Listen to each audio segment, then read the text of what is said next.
The vote is scheduled for September 20, according to Reuters sources. After months of speculation over the prospect of pandemic election, Reuters is reporting that Trudeau is planning to visit Rideau Hall this weekend and ask Governor General Mary Simon to dissolve the 43rd Parliament and draw up the 338 writs, triggering a fall vote. CTV News has not yet independently verified this report. If the campaign kicks off this Sunday, the 2021 federal election will be 36 days in length, the shortest possible permitted under elections law. Triggering the election means that Canadians will be in for 5 weeks of campaigning, seeing the federal party leaders crisscrossing the country and pitching themselves, their candidates, and their platforms under ongoing COVID-19 public health restrictions. While the next fixed election date isn't until October 2023, minority governments rarely last the full 4 years between elections.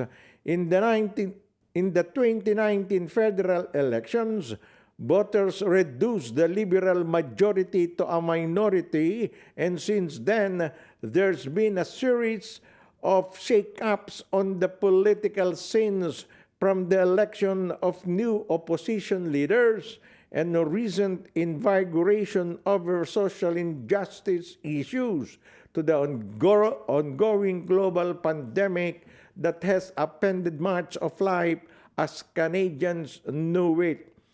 In his anticipated post-election call remarks from outside Rideau Hall on Sunday, if Trudeau will have to explain to the electorate why he felt it was necessary to put the country into an election now, while reopening and vaccination efforts are still underway amid fears over the Delta-driven fourth wave of infections. Both Conservative leaders Erin O'Toole and NDP leader Jagmeet Singh have spoken out against a snap election, though all sides have already been engaging in pseudo-electioneering all summers long. Parties have also been pushing ahead with nominating candidates, putting in place key campaign staff, and sorting logistics like renting campaign planes and buses, while pledging to follow all local pandemic precautions. Canada's Chief Electoral Officer Stephen Peru has spoken favorably of having a longer wait period to allow Elections Canada to have a longer runway to get an element of a national elections in place. But the agency says it is nevertheless ready to safely conduct a vote. Should the Governor General agree to dissolve the Parliament, all outstanding business in both the House of Commons and Senate that was not passed when both chambers adjourned in June will die, and all parliamentary committee essential cases cease to exist, leaving it up to the next government to restart a legislative agenda. The government and the bureaucracy in its federal department and agency will enter a caretaker mode in which major decisions are limited. Well, of course, during the process of dissolving a parliament, there are typically 3 steps. 1, dismissing the senators and members. 2, calling the next parliament. And 3, ordering the writs to be issued and setting the date for when Parliament will next meet after the writs are returned with the result. Writs are written orders instructing the returning officer in each of the 338 federal ridings to hold an election to select a new member of Parliament. heading into the campaign. Here are the current seat breakdowns in the House of Commons. Liberals with 155, Conservative or PC with 119, Black Quebecis with 32, NDP with 24, Independents with 5, and Green Party with 2. A party needs to win 170 seats for a majority government. And since the Liberal has only 155 MPs, so it became a minority GOP or government on power. So malamang sa malamang, ika nga natin, magkakaroon ng eleksyon ngayong September 20 or baka mapag-usapan, we will be knowing it by Sunday. Nagbigay po ng panukala na. Sa tingin ko rito, matutuloy itong election na ito. Matagal nang pinag-uusapan ito. They're trying to move a fall election. September 20, ang bilis na na. Ano na ba ngayon? August 12. Aba, nako, ang bilis. 35 days in election time. We will be electing if it will push through 338 MPs in 338 ridings. Nako, 170. Humarisendang, kakana na ba? Tatakbo na ba akong MP?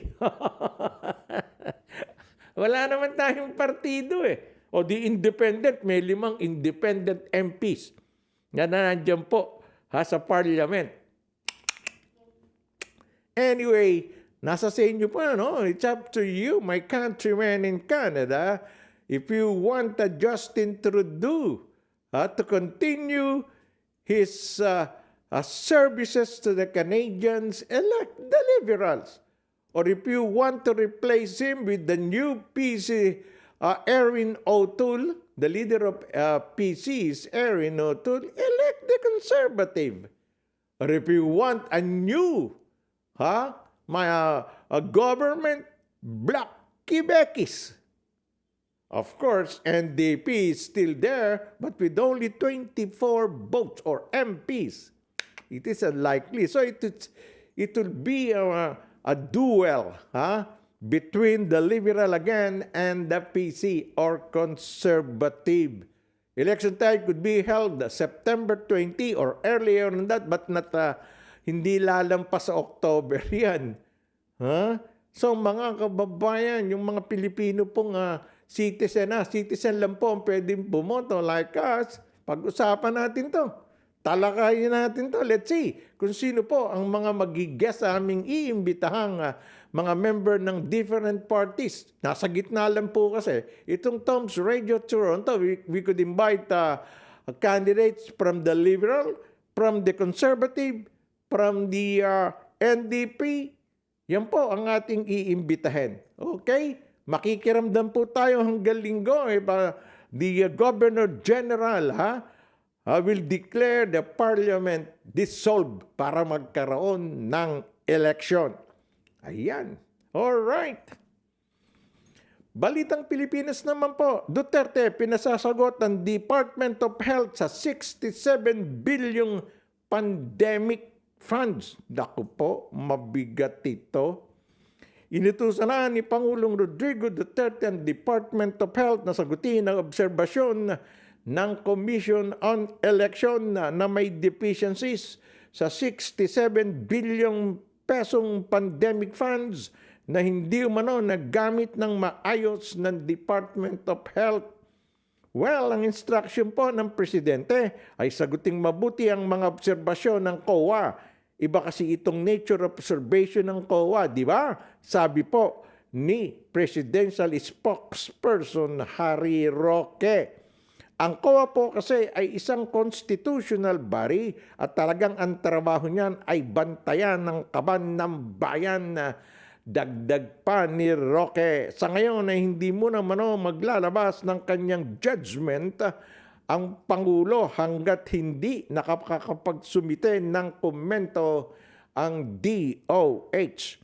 Ngayon, premature pa po sasagot pa lang po ang DOH. Hintayin natin ang sagot.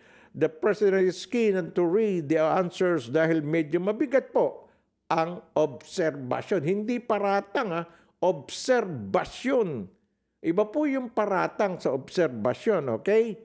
Bilang abogado ay alaman niya ng Pangulong Duterte na matapos na sumagot ang isang pinaparatangan o isang ahensya at nagkaroon ng pinal na obserbasyon, ang COA ay saka pa lamang makapagsasampa ng kaukulang kaso. Ayan, ang presidente po walang sinasanto. There are no sacred cows in this administration, sabi pa ni Roque. Ang nais ng Pangulo ay nagagamit sa kapakinabangan o rather sa kapakinabangan ng taong bayan ang bilyong-bilyong pondo na inilalabas para sa COVID response, wika pa ni Roque. Sa inilabas na 2020 audit report ng COA, sinabi nito na nagkakahalaga ng 6.61 milyong piso ang mga nag-expire na gamot, samantalang mayroong 20.06 milyong halaga ng gamot na malapit nang ma-expire. Sayang, milyon-milyong halaga. Anyways, ayon sa COA, mayroon ding mga 69 milyong pesos halaga ng gamot, iba pang medical at office supplies at training materials na sumobra ang binili. Mabagal ang paggamit o hindi nagagamit. Matindi obserbasyon na yon ng COA, di ba, Maring Sendang? Yun lang yung nasirang gamot. Na-report natin dito yun nakalimutan daw, kasi nag-brownout. O nung mag-ilaw, hindi na isaksakuli yung freezer, nasira yung gamot. O, milyon ang halaga nun. O iba naman, yung worth 6.61 million pesos na gamot, nag-expire. Bakit mag-i-expire yan? Hindi alam nung the DOH regional offices na yung pala, mag-i-expire na hindi nagamit. So sayang yung pera, milyong piso yan. Ibang na-expire yan, 6.61 million, tapos 20.06 million, ipinambayad na lang yun para sa swab testing o laway testing, saliva testing ng mga seniors, mga bata. Kasi hindi naman libre yung mass testing Nasasayang yung milyong-milyong pera nang walang katuturan. Hindi ba, Maring Sendang?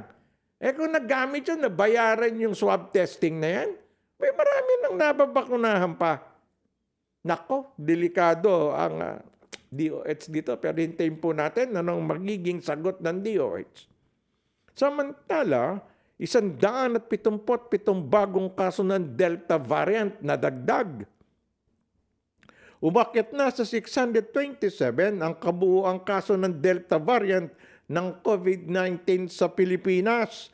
Makarang 177 bagong kaso ang nadiskubre sa isinagawang whole genome sequencing or whole genome sequencing ng University of the Philippines, Philippine Genome Center at ng UP National Institute of Health.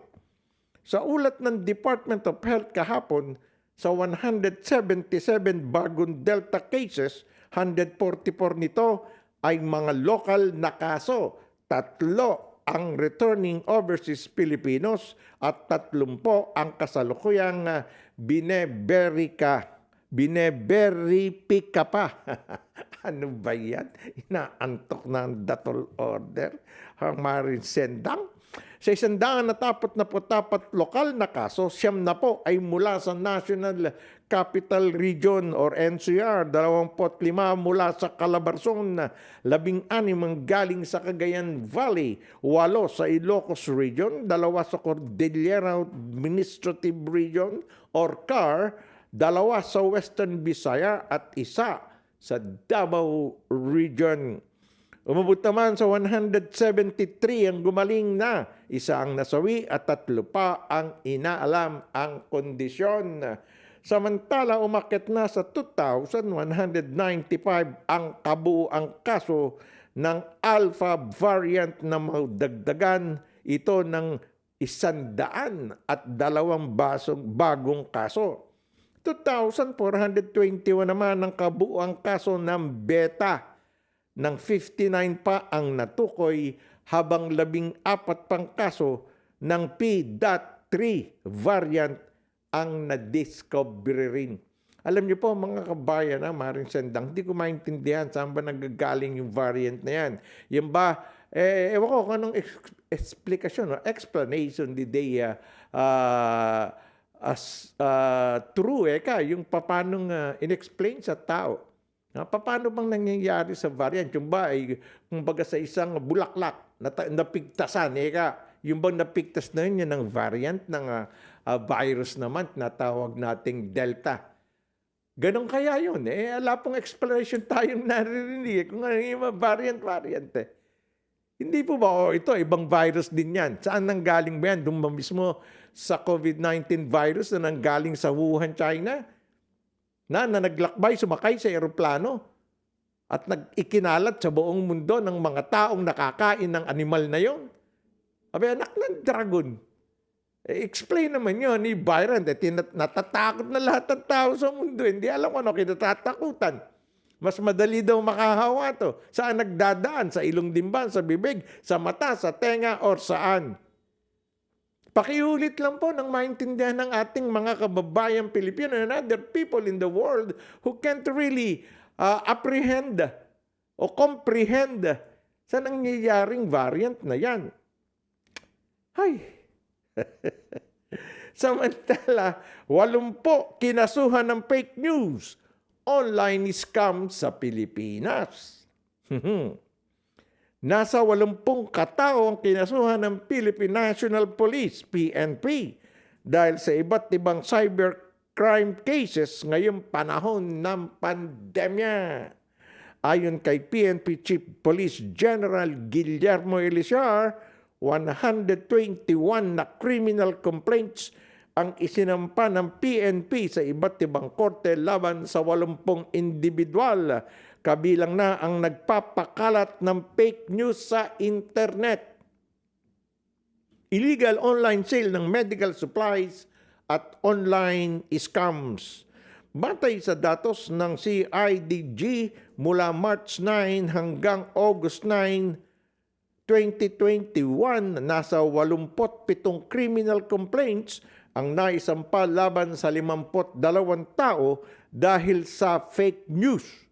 3 online scam complaint laban sa 2 tao at 31 criminal complaints laban sa 26 na tao para naman sa online profiteering, overpricing, hoarding, at unauthorized selling ng medical supply. Kasama kaya rito yung nagbebenta ng vaccine slots? Hindi ba? Kumalit yun Nako, sa Mandaluyong sa San Juan, magbiyabayad ka ng 8,000. Ipipila ka na. Parang nung araw po, natatandaan ko. Yung gustong kubuhan ng US visa, dyan sa Ross Boulevard, madaling araw pa lang may mga nakapilang tao na ron. Yung pala, binebenta yung linya, yung kanyang spot. 1,000, 2,000, yun. Parang ganito rin yung online vaccine karamihan nahuhuli. Incheck, may lahing incheck, may nga kasapakat na Pinoy. Ayan, nakasuhan kayo ngayon.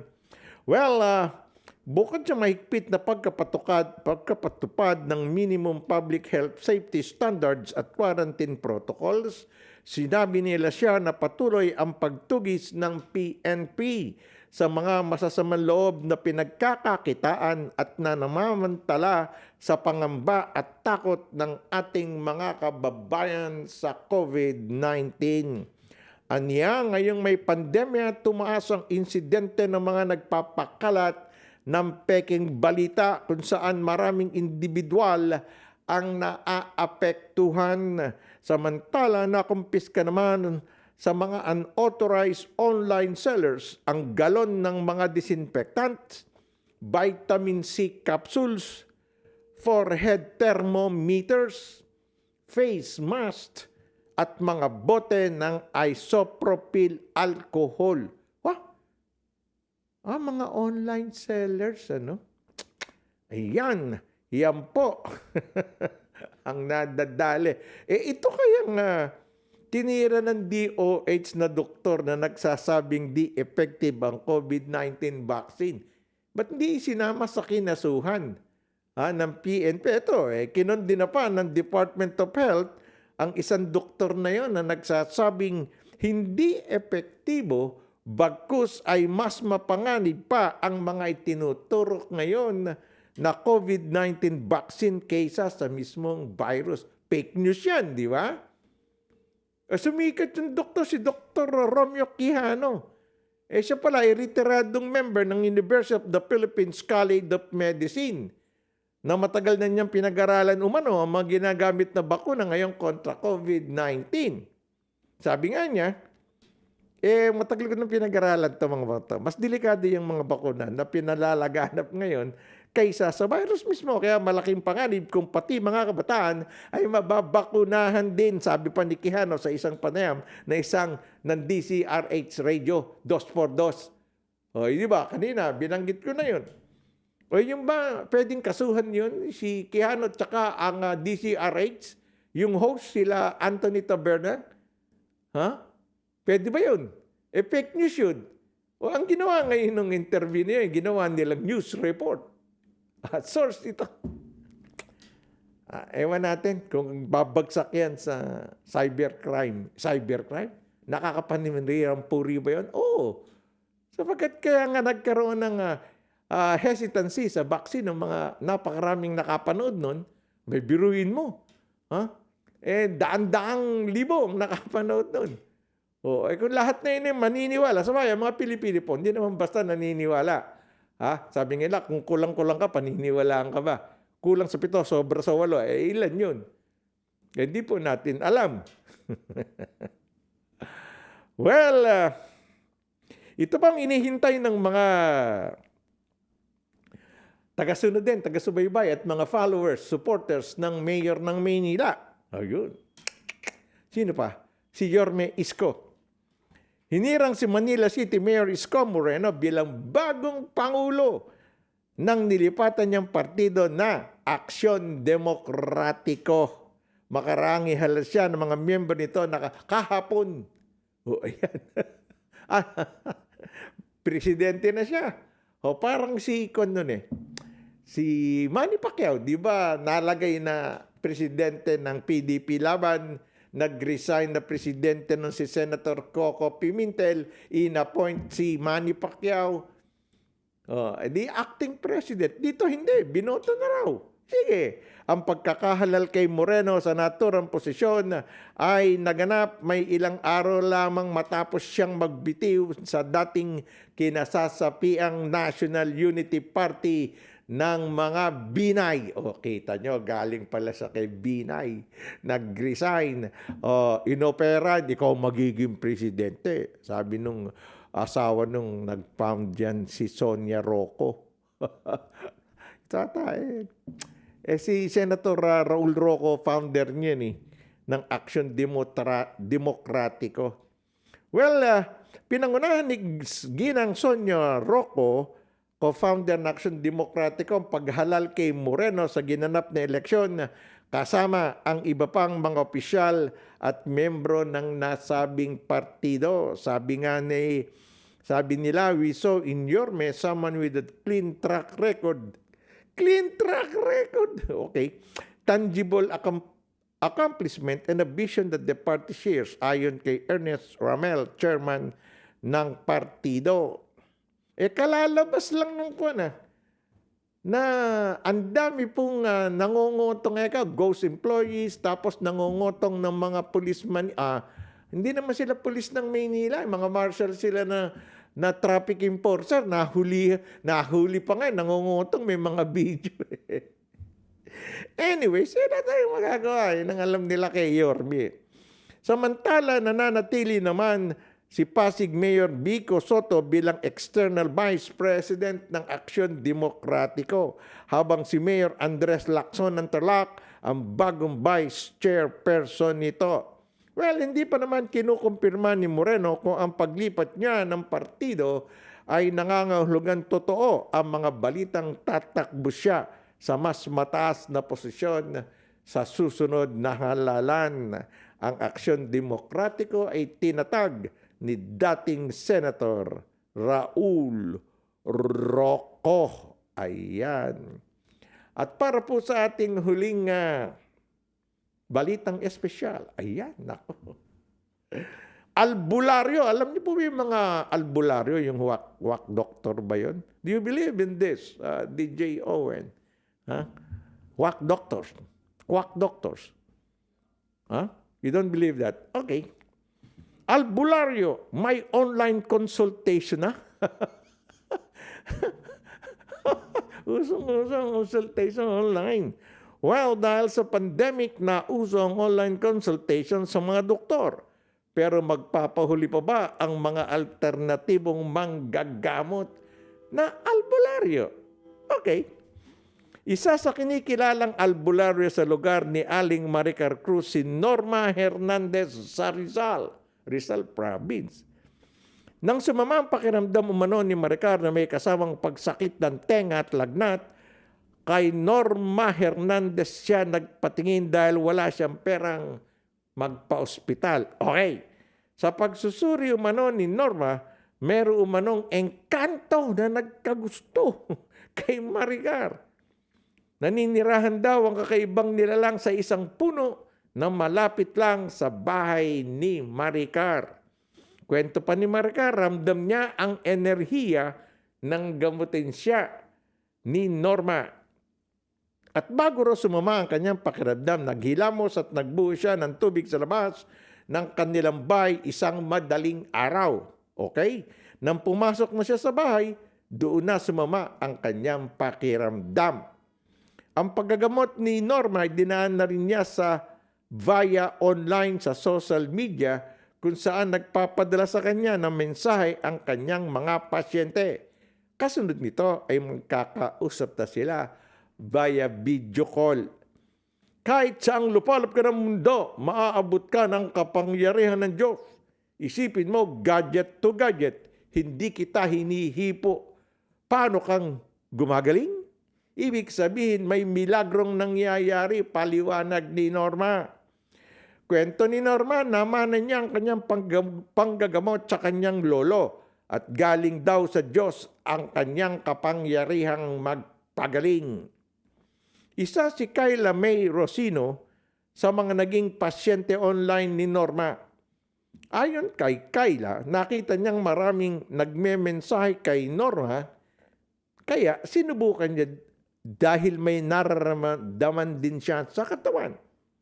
Pero laking gulat ni Kayla nang malaman doon ni Norma ang nangyari sa kanyang mister na pumanaw habang nasa trabaho bilang construction worker.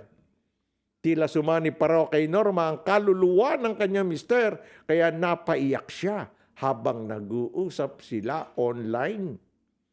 Gayunman, may paalala ang isang alagad ng simbahan. Ito po, pakinggan nyo. Tungkol sa mga nagsasabing medium sila ng mga kaluluwa ng mga taong pumanaw na. At si Aling Maricar, sinamahan na magpatingin sa doktor o espesyalista para ikonsulta ang kanyang nararamdaman. Well, umayon kaya si Maricar na sabihin sa kanya ng doktor kung ano ang kanyang karamdaman. Ayon sa espesyalistang doktor, EENT, nagkaroon ng tinnitus or tinnitus or whatever tinnitus. Ugong sa tenga, hindi bulong ng engkanto si Maricar dahil sa mataas na blood pressure niya. So walang bumubulong na engkanto. Walang bumabalik na kaluluwa, sabi nga ng simbahan. Well, alam niyo po, kanya-kanya naman racket yan at kanya-kanyang paniniwala. Kung kayo po'y talagang naniniwala sa albularyo, wala po tayong magagawa. At ang mga albularyo naman, sabi nga natin, kung sa akala nila, minana nila sa kanilang lolo o mga ninuno, hayaan na natin sila. Nasa atin naman po yan, di ba, Maring Sendang? Ang paniniwala, andun lang sa Diyos, sa itaas. God is alive. Andun lang siya, boy na boy. Nakikita nga tayo eh. At sinisilip ko ng lahat ng ginagawa. Eh maraming lalabas na gagamitin ng pangalan ng Diyos. Talagang ganun eh. O ano ba ang espiritu? Pag nawala na po, namatay na isang tao, hindi na bumabalik ang espiritu. O, kung sa paniwala niyo bumabalik, nakakikita kayo ng multo, nasa sa inyo yun. Di po ba? Basta isa lang na dating, ako, maniwala ka lang sa Diyos. Surrender mo lahat ang sarili mo sa Diyos at ayos na ang lahat. Okay, and sa ganyan pong paraan, tayo po ay nagwawakas na sa ating News at 4. At bukas ay balik ulit tayo sa Balitang Bayan Biyernes. Well, in behalf of our producer Cecil Araneta and Josie Islaya and of course, what happened there sa good luck Josie and love sa nangyari pong minor accident. All right, I hope Josie will fix everything. And love has nothing physical harm or whatever pain that she's encountering right now. God is with you. All right. And of course, thank you very much sa ating pong DJ co-handsome Owen Faxus. Ito po inyong kaibigan Mon the Tall. Magandang hapon